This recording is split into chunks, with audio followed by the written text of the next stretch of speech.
I'm Susan Choi from the Food Institute, and today we are talking about trends. From beverages to pasta, snacks to gelato, some could say no one knows more about food trends than the Specialty Food Association. I'm here with Bill Lynch, the president of SFA, who is ready to give us the latest and greatest on what is at the top of everyone's list when it comes to trends. Bill, thanks so much for joining us. Welcome to the show. Thanks for having me, Susan. Always a pleasure spending some time with the Food Institute, and thanks for your continued partnership. Absolutely. So, Bill, like I mentioned at the beginning, trends, everyone wants to know about what are the top trends, and especially in a category like specialty food. It seems like consumers these days, they don't want foods that just merely taste good. They want specific experiences. What can you tell us about, the state of trends in specialty food right now? Sure.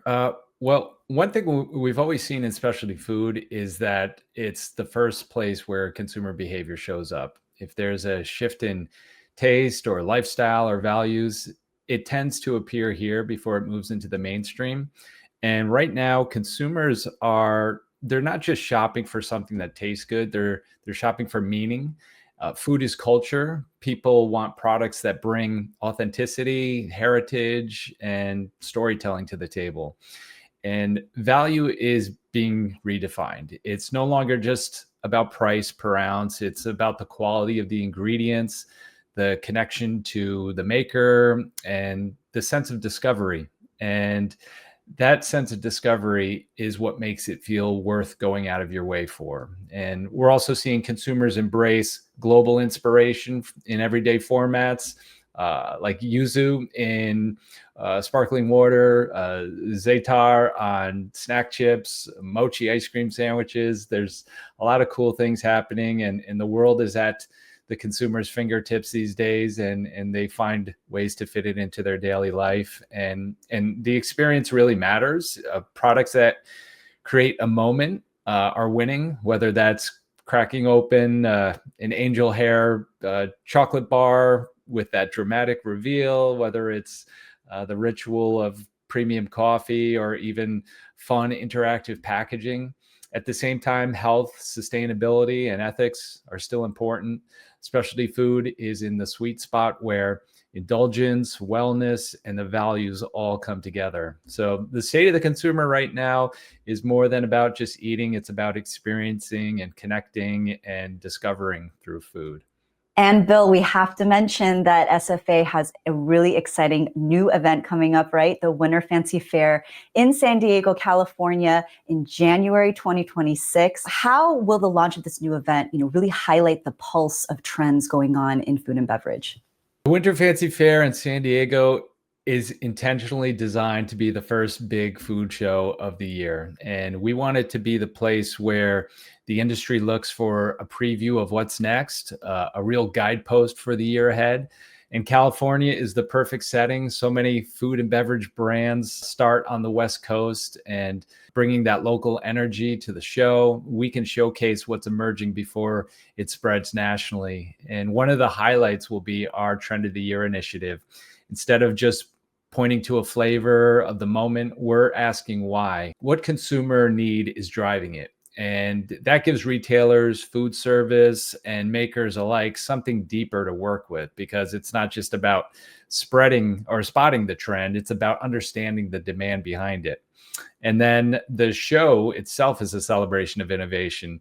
We'll have the Good Food Mercantile with incredible independent makers, a debut district with startups and first-time exhibitors, and of course the Sophie Awards revealing the best of specialty food for 26. And even our longtime exhibitors are planning to debut new products and holiday assortments. So everywhere you look, there will be something fresh and inspiring. And that's really the pulse of the trends, the new ideas, new products, and new experiences all coming to life at once in San Diego. Bill, taking a step back, as a nation, the United States is going through some pretty challenging economic times. Food and beverage is certainly not immune to this. What do you think this bodes for the specialty food industry, in the coming months? And how will the Specialty Food Association really support its members, through these types of, in terms of retail in this season?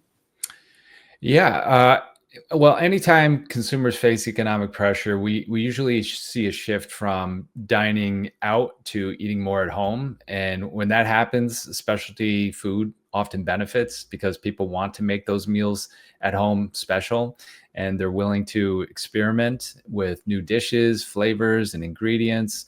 And that's where specialty really shines. And so the perception of value in specialty food also stays strong. So it's not just about the cost, it's about the quality of the ingredients, the authenticity, the story, and the experience. And those are the things people still prioritize, even when their budgets are tighter. So for the SFA side, our role is to support our members with both education and community. And we're expanding timely resources. We have expert-led webinars. We've got monthly member town halls where they get together to navigate legislation and regulations, things like tariffs that can hit their bottom line. But it's not just about information, it's about connection. At our events like Winter Fair, we're creating new opportunities for networking and problem solving. And we bring the community together to do this, to support one another.